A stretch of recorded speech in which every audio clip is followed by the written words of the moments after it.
Talk to me.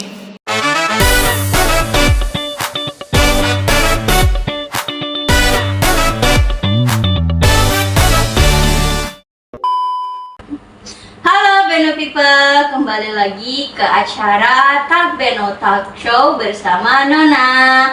Sekarang kita sudah kedatangan dua narasumber, ada Kakak Dian dan ada Kakak Ayu.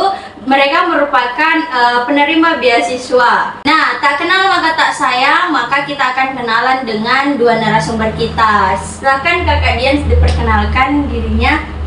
Perkenalkan, nama saya Diana Frianti dan saat ini saya masih menjadi mahasiswa di Universitas Negeri Makassar, jurusan gizi. Nah, Kakak Dian ini penerima beasiswa apa kalau boleh tahu? Saya sendiri penerima beasiswa non-gelar. Ya. Sampingnya silakan perkenalkan diri. Oke, halo, nama penontonnya apa? Namanya Beno People. Oke, halo Beno People. Perkenalkan, nama aku Ayu. Sekarang aku alumni dari biologi, jurusan biologi UIN Makassar. Sekarang aku aktif jadi pengajar untuk beberapa lembaga dan jadi fasilitator untuk laboratorium anak-anak. Oke. Jadi beliau ini adalah penerima beasiswa, baik beasiswa unggulan dan beasiswa non reguler. Nah, Kakak Ayu dan Kakak Dian nih, Kakak Ayu dan Kakak Dian dapat info dari mana sih beasiswa yang kalian dapatkan? Dari Kakak Dian dulu. Kalau saya sendiri dapat informasi terkait beasiswa itu, kebetulan beasiswa yang saya dapat itu beasiswa pada saat saya mengikuti pertukaran pelajar di Universitas Brawijaya. Jadi info yang saya dapatkan itu dari media sosial dan sempat juga dilakukan sosialisasi di fakultas kami. Nah, kalau Kak Ayu dapat info dari mana nih beasiswa yang Kak Ayu dapatkan? Awalnya itu dapat info dari sosial media, kalau nggak salah Instagram atau grup WhatsApp gitu lah. Oh, jadi kedua kakak-kakak ini mendapatkan beasiswa dari sosial media, teman-teman.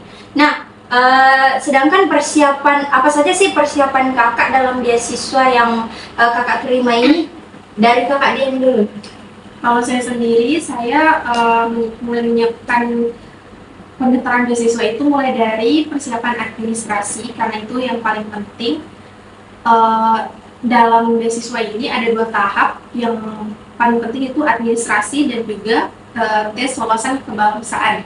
Jadi paling banyak sih sebenarnya di administrasi ya, karena paling banyak menyita waktu, belum lagi kita harus meminta surat rekomendasi dari kampus dan banyak tanda tangan dari para dosen dan juga prodi. Kalau Kakak Ayu sendiri persiapan dalam beasiswanya dulu? Persiapan sebelum menerima beasiswa ya. Iya. Jadi persiapannya itu cukup banyak karena proses seleksinya juga cukup ketat. Pertama-tama ada seleksi beasiswa yang saya terima tuh ada seleksi wawancara, ada seleksi berkas dulu kemudian ada seleksi wawancara. Nah, pendaftarnya itu sangat banyak, kayaknya sampai ribuan gitu deh. Jadi persiapannya itu butuh waktu yang lama. Untuk administrasinya ada banyak berkas-berkas krusial dari kampus kayak sertifikat dan lain-lain. Tapi yang paling berat persiapannya itu adalah persiapan esainya, karena mereka salah satu penilaiannya penilaian dari esainya. Terus kemudian persiapan lain yang juga menurut saya cukup panjang waktu persiapannya, persiapan untuk proses wawancaranya. Oke. Dari semua tahapan-tahapan yang kakak jelaskan tadi, ada nggak sih tahapan yang menurut kakak ini sulit gitu? Dari Kakak Ayu dulu. Yang sulit, yang kayak saya mention tadi ya, yang paling sulit tuh proses administrasi. Salah satu yang paling berat esai, karena kita harus mikir apa yang mau kita tulis gitu.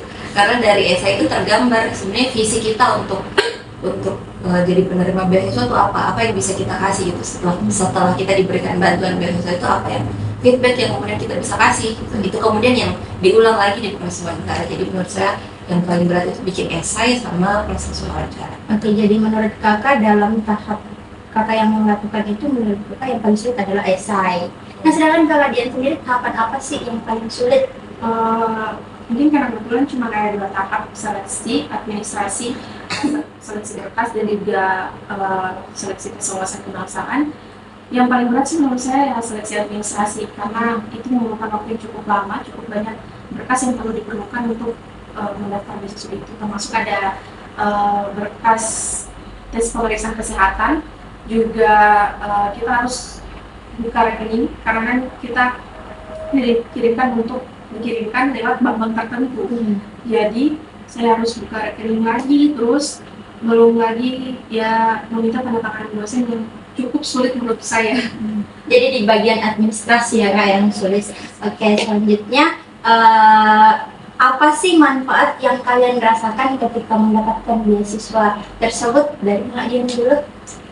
Kalau saya pribadi, kebetulan karena beasiswa ini adalah pertukaran pelajar, ya menurut saya ini sangat banyak manfaatnya. Satu semester menjalani kuliah 1 semester di Pulau Jawa, tepatnya di Universitas Brawijaya, adalah pengalaman yang sangat baru bagi saya, merasakan kesempatan berkuliah di universitas yang jauh berbeda sebenarnya dari universitas tempat saya sekarang. Dan itu adalah hal pertama kali bagi saya, karena pertama kali saya menginjakan kaki selain di Pulau Sulawesi, bertemu dengan mahasiswa dari berbagai daerah dan tentunya mahasiswa-mahasiswa hebat dan juga berprestasi. Cukup kayak sedikit kesulitan untuk menyesuaikan kultur budaya yang cukup berbeda dengan Sulawesi tentunya, dan ternyata orang-orang di sana itu sangat ambis menurut saya. Dari kan tadi kakak bilang banyak dari universitas-universitas lain, kakak bisa sebutin nggak universitasnya? 3 bisa? Cukup banyak sih, dari Sabang sampai Merauke. Yang saya ingat ya dari Universitas Mataram, Ya. Universitas Merauke, ada juga dari Universitas Hasanuddin, Universitas Siak-Kuala, itu yang saya ingat. Tapi ada lebih banyak lagi universitas. Oh ternyata banyak ya universitas yang kakak temui di sana, bisa jadi teman Ya, ya. menjalin lebih banyak relasi dengan orang-orang dari berbagai mahasiswa dari berbagai daerah. Nah sedangkan dari kakak Ayu, apa sih manfaat yang kakak Ayu rasakan ketika mendapatkan beasiswa ini? Manfaatnya ada banyak sekali ya. Karena beasiswa saya itu beasiswa unggulan, itu beasiswa full, bisa dibiayai dari awal studi sampai penyelesaian studi. Selain manfaat dari segi pembiayaan pendidikan tentunya, saya dapat bantuan biaya pendidikan, saya juga bisa ketemu sama mahasiswa-mahasiswa hebat gitu.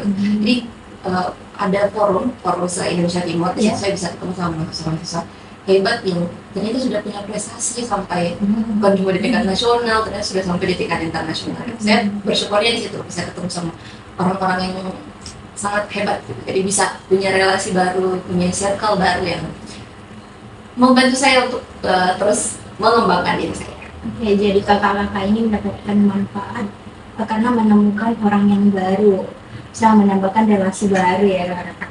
Nah, bisa nggak kakak bagikan nih tips and trick agar bisa diterima beasiswa apapun dari kakak Ayu dulu? Tips and triknya apa ya? Harus teliti. Pertama itu teliti, kamu harus tahu beasiswa kamu itu sebenarnya dia ditujukan untuk siapa. Maksudnya goals dari beasiswa kamu itu apa.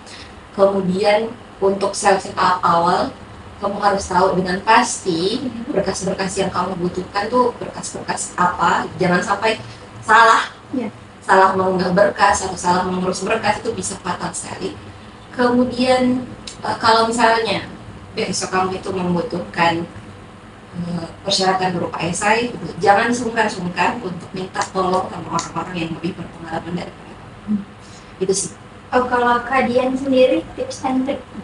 Tips and triknya kurang lebih sama yang apa yang dikatakan Kak Ayu, tapi yang paling saya mau mention di sini itu adalah kita harus lebih detail lagi memperhatikan setiap berkas yang kita masukkan saat pendaftaran.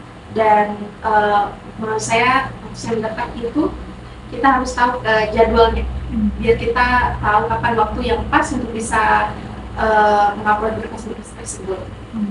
Jadi teman-teman, dari tips and trick yang narasumber berikan itu kalian harus teliti ya, teliti dalam pada saat nanti tahap-tahap beasiswanya. Baik, terima kasih Kakak Dian dan Kakak Ayu telah menyampaikan sedikit informasi mengenai beasiswa yang kakak-kakak terima. Semoga ilmu yang kakak-kakak berikan ini bermanfaat untuk Beno People dan penonton-penonton lainnya. Dan semoga kita bertemu di acara Talk Beno selanjutnya. Bye-bye!